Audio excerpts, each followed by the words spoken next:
Hello friends, आज हम बात करने वाले हैं बड़ी ही important reaction between glycolysis and Krebs cycle की।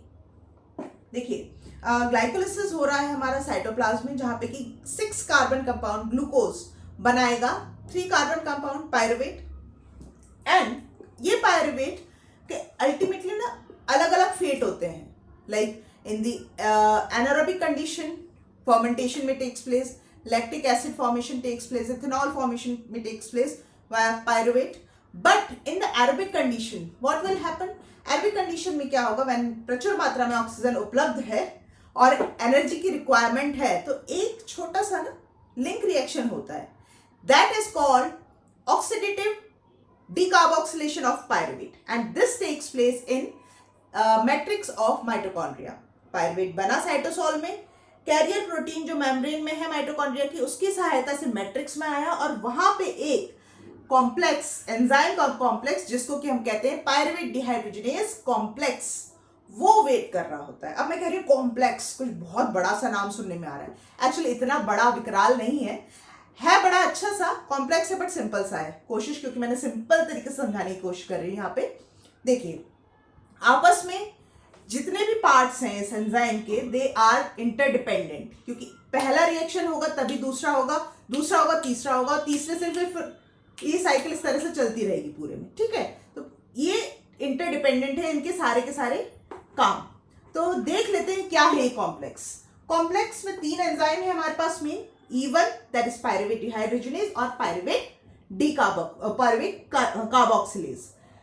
E2 is the dihydrolipoyl transacetylase. E3 is dihydrolipoyl dehydrogenase. Now, along with these 3 enzymes, we have 5 coenzyme. Thymine pyrophosphate, lipoic acid. Lipoic acid actually गलत लिखा है मैंने, मतलब गलत लिखा क्या है?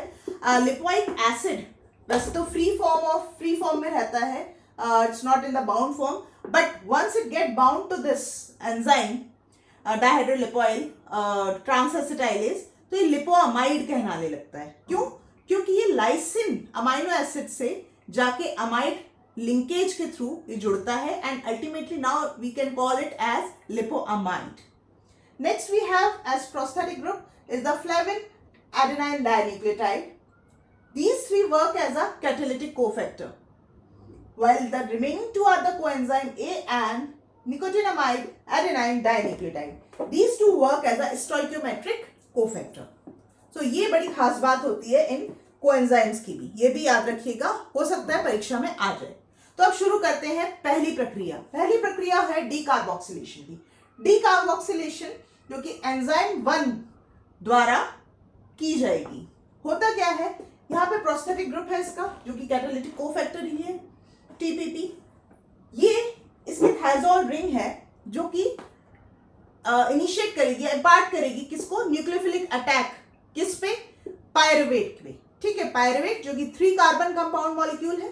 ठीक है, ये जैसे ही न्यूक्लियोफिलिक अटैक होगा, 1 carbon dioxide, 1 molecule of carbon dioxide get release out. 3 carbon में से 2 ही कार्बन रह गए, और वो 2 कार्बन हाइड्रोक्सी इथाइल टीपीपी एक इंटरमीडिएट टेम्परेरी मॉलिक्यूल का निर्माण करेंगे। मतलब कि मॉलिक्यूल भी नहीं कह सकते, एक क्षणिक कंपाउंड बनाया है। ठीक है, जो कि तुरंत ही ऑक्सीडाइज्ड होने शुरू कर देगा। जैसे ही बनेगा उसका ऑक्सीडेशन शुरू हो जाता है। किसके द्वारा? लिपोअमाइड के द्वारा। ठीक है, लिपोअमाइड जिसमें कि 2 सल्फर ऑलरेडी प्रेजेंट है इसके संरचना में, इसके स्ट्रक्चर में। ऑक्सीडेशन होगा and finally we get acetyl hydrolipoyl intermediate and carbanion of thymine pyrophosphate. Now, these 2 reactions are carried out by enzyme number 1. लिपोअमाइड, लेकिन मैंने कहा था कि E2 का पार्ट है, ऑफ कोर्स E2 का पार्ट है, बट अभी तक की जो भी प्रक्रिया हुई ना, सबसे पहले डीकार्बोक्सिलेशन एंड ऑक्सीडेशन, ये एंजाइम 1 ही कर रहा है। आगे जो होगा वो अब एंजाइम नंबर 2 करेगा। लिपोअमाइड अभी भी पिक्चर में है। ठीक है, यहां पे क्या होगा? यहां पे एसिटाइल कोएंजाइम A आएगा, एंड आप देख सकते हैं यहां पे क्या था? एसिटाइल हाइड्रोलिपोइल इंटरमीडिएट बना था। उसका फर्दर होगा, this molecule gate reduced further, in the presence of this coenzyme A via enzyme 2, that is dihydrolipoyl transacetylase. This transfer this acetyl group to coenzyme A and it gives acetyl coenzyme A, that is the ultimate product that we want for the next step to get carried out. And dihydrolipoamide we get at the end as a byproduct of this step. Now regeneration of oxidized lipoamide is also required. क्यों? क्योंकि enzyme number 2 को चाहिए, ठीक है. Regeneration of oxidized lipoamide again we need. So in this case this dihydrolipoamide molecule क्या करेगा? अपने electron देगा एंजाइम नंबर 3, क्या था? डायहाइड्रोलिपोइल डिहाइड्रोजनेज को कि एक्टिव साइट पे इलेक्ट्रॉन्स अपने प्रदान करेगा और वहीं पे बैठा है कौन? Flavin adenine dinucleotide as a prosthetic group. जैसे ही एक्टिव साइट पे इलेक्ट्रॉन आए कि तुरंत ही उनसे ले लेगा वो इलेक्ट्रॉन एंड जो हमें मिलेगा एज अ प्रोडक्ट वो मिलता है FADH2 एंड दिस ऑक्सीडाइज्ड लिपोअमाइड. लेकिन बदकिस्मती इसकी भी देखिए, बहुत देर इसकी भी खुश नहीं रह पाता. यहां पे ना तुरंत ही निकोटिनामाइड एडेनाइन डाइन्यूक्लियोटाइड ताक लगाए बैठा है कि जैसे ये रिड्यूस होगा मैं भी पहुंच जाऊंगा और अल्टीमेटली NADH बनेगा और ये फिर से क्या हो जाएगा? ऑक्सीडाइज हो जाता है. सो पूरी रिएक्शन अगर मैं लिखना चाहूं एक उसमें, तो सबसे पहले हमारे पास क्या था? पायरुवेट प्लस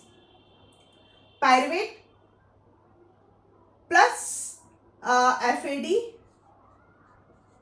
ठीक है. It gives acetyl and of course the coenzyme A. So finally we get acetyl coenzyme A plus NADH plus a proton. So this and one molecule of CO2. This we get at the end of this link reaction. So it is all about this link reaction that takes place between the glycolysis and Krebs cycle. I hope ये lecture समझ में आया हो. नहीं समझ में आया हो कुछ भी, कहीं भी, कैसे भी, तो कमेंट बॉक्स में जरूर मेंशन कीजिए. और अच्छा लगा हो तो please hit the like button, share this video with your friend and please subscribe my channel. मिलते हैं आगे के लेक्चर्स के साथ में. Till then stay safe and stay blessed. Bye bye.